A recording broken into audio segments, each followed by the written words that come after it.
है कि इस पत्थर का उद्देश्य क्या था। इस पत्थर का उद्देश्य मैं जो है इस पर टीका टिप्पणी नहीं करूंगा, लेकिन इस पत्थर का उद्देश्य मैं जानना चाहता हूं। जबकि इस पत्थर को बनवाने में कम से कम हर ग्राम सभा के 20 से 25,000 रुपया जो है इस पर इन्वेस्ट हुआ होगा। और इसके एवज में जो है हमारे साथ जो है मौजूद कमलेश राय साहब जिला पंचायत सदस्य हैं। मैं इनसे जानना चाहूँगा कि वर्तमान में अगर ये पत्थर हर जगह लगवाया गया है तो इसका क्या उद्देश्य हो सकता है सर? ये सिर्फ और सिर्फ हमारे हिसाब से ये सरकार की फिजूल खर्ची है। इससे किसी का भला नहीं होने वाला है।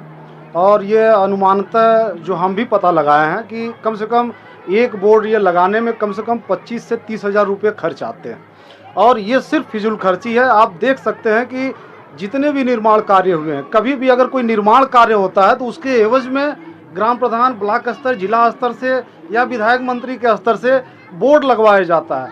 यहाँ पे सारे पुराने काम हैं, उसके बावजूद भी ये सिर्फ और सिर्फ मोदी जी अपना नाम करने के चक्कर में ये पूरे देश के पैसे का बंदरबाट कर रहे हैं। ये गरीबों के पैसों का बंदरबाट है। इससे कुछ नहीं होने वाला है। एक शौचालय आप लोग याद करिएगा, एक शौचालय जिसकी कीमत 10,000 12,000 रुपये रखी गई थी, और एक इस पत्थर की कीमत अभी तो हमको पता नहीं है, लेकिन अनुमानतः आप देख लीजिएगा कम से कम 25 से 30,000 इस पत्थर पे अधिकारी और कर्मचारी मिलकर भुगतान करा लेंगे, जबकि इससे किसी गरीब का रत्ती भर भी फायदा होने वाला नहीं है। तात्कालिक रूप से 15 तारीख के पहले पत्थर लगवा दिया गया, जैसे 15 अगस्त के पहले पत्थर लगवा दिया गया। आज़ादी महोत्सव मनाया जा रहा है। और ऐसी स्थिति में जो है आपके बगल जनपद आजमगढ़ में एक बेटी को इतना जो है, हम तो नहीं कर सकते, लेकिन तमाम मीडिया से खबर आई कि उसको इतना ज़्यादा फ्रस्ट्रेट किया गया कि वो आत्महत्या करने के लिए मजबूर हुई। जब इसके विषय में क्या कहेंगे सर आप? देखिए, प्राइवेट विद्यालय जितने भी हैं ये एक तरीके से लोगों का शोषण होता है उसमें, और ख़ासकर मिडिल क्लास लोगों का। क्योंकि हर आदमी गांव के सरकारी स्कूलों में अपने बच्चों को भेजना नहीं चाहता है। भले ही अच्छी शिक्षा मिल रही हो, लेकिन वो स्टेटस के हिसाब से वो सोचता है कि हम बच्चों को कॉन्वेंट स्कूल में भेजें। उसी भ्रम का शिकार होकर लोग प्राइवेट स्कूलों में भेजते हैं, और प्राइवेट स्कूल वाले मनमाना उनसे आर्थिक दोहन करते हैं। अभी ये जो घटना हुई है आजमगढ़ की, वहाँ एक बच्ची को मानसिक रूप से इतना फ्रस्ट्रेट कर दिया गया था कि वो उसको अंततः इस प्रकार का कदम उठाना पड़ा। इससे पूरा ये देश, पूरा प्रदेश मर्माहत है। और लेकिन मैं ये कहना चाहूँगा कि ये जो सरकार समर्थित जो शिक्षा माफिया हैं, ये निश्चित सरकार के इशारे पे हो रहा है। लेकिन एक चीज़ जान जाए, वो हर पाप का बाप होता है। और जब समय की पराकाष्ठा अपने चरम पर होती है तो सुल्तान की सल्तनत से नवाब भी उठा लिए जाते हैं। और हमारी उम्मीद है कि आने वाले समय में जब ये सत्ता परिवर्तन होगा तो ऐसे माफियाओं का निश्चित तौर से ख्याल रखा जाएगा।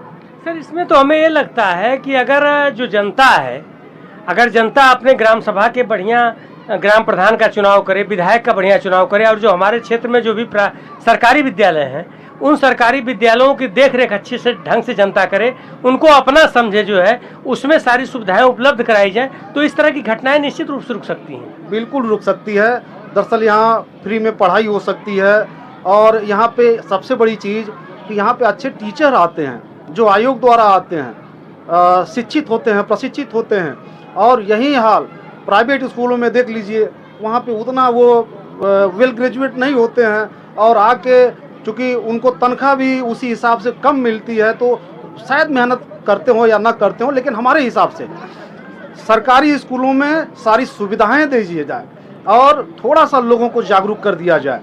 थोड़ा सा ग्राम प्रधान और यहाँ के टीचर, और निश्चित तौर पर मुझे आजकल देखने में ये मिला है कि जितने भी इधर के प्राथमिक विद्यालय हैं वो अपने आप में खुद एक कंपटीशन कर रहे हैं कि हमारे स्कूल के बच्चे अच्छी शिक्षा ग्रहण करें, जिले पे कंपटीशन हो तो उसमें जाके नाम रोशन करें। तो ये देखने में थोड़ा सा मिल रहा है कि शिक्षाएं थोड़ा सा सुधर रही है। इसका कारण है कि गांव वाले भी रुचि ले रहे हैं, ग्राम प्रधान भी रुचि ले रहे हैं, तो शिक्षा सुधर रही है। लेकिन इसको थोड़ा सा और करने की ज़रूरत है, जिससे हमारे बच्चे प्राइवेट स्कूलों को छोड़ के इस सरकारी स्कूल में आएँ और यहाँ पे अच्छी शिक्षा दीक्षा ग्रहण करें। इसके लिए सरकार को भी ध्यान देना पड़ेगा। देखिए, मैं इसके पीछे एक आपको कारण भी बताऊँगा। थोड़ा सा ये आप जान लीजिए कि अभी जो दिल्ली में, जो देश की राजधानी में जो सेंट्रल विस्टा प्रोजेक्ट जो बना है, कितने लागत की है? वो 25,000 करोड़ लागत का वो सेंट्रल विस्टा प्रोजेक्ट बना है। उसका काम क्या?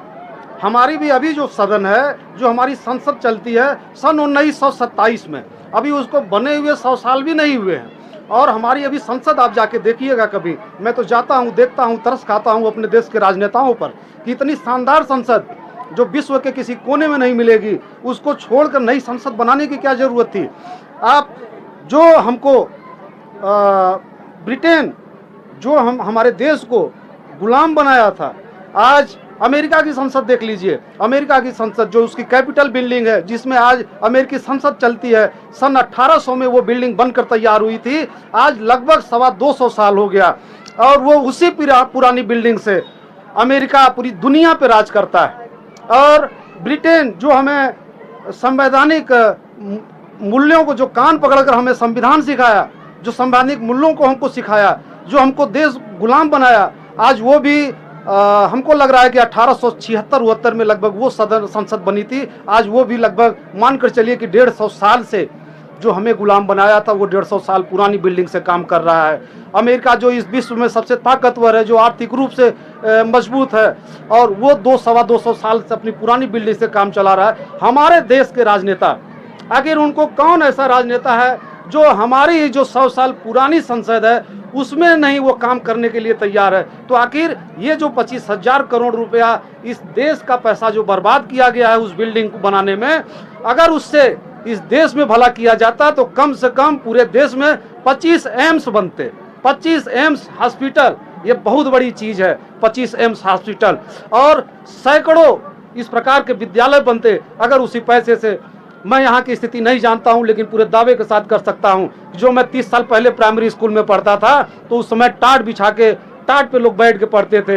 हो सकता है यहाँ 1-2 स्कूलों में टेबल आ गया हो, लेकिन आज भी कई विद्यालयों पे यही स्थिति देखते हैं। हमारे बच्चे आज भी टाट पे बैठ के शिक्षा ग्रहण करते हैं। तो ये सरकार को कहीं ना कहीं ये देखना पड़ेगा कि हम क्या सुविधा दें कि लोग आर्थिक रूप से, मानसिक रूप से और सामाजिक रूप से मजबूत बन सके। और इसका सबसे बड़ा रीजन है आज ये देश शिक्षा और स्वास्थ्य के लिए परेशान है।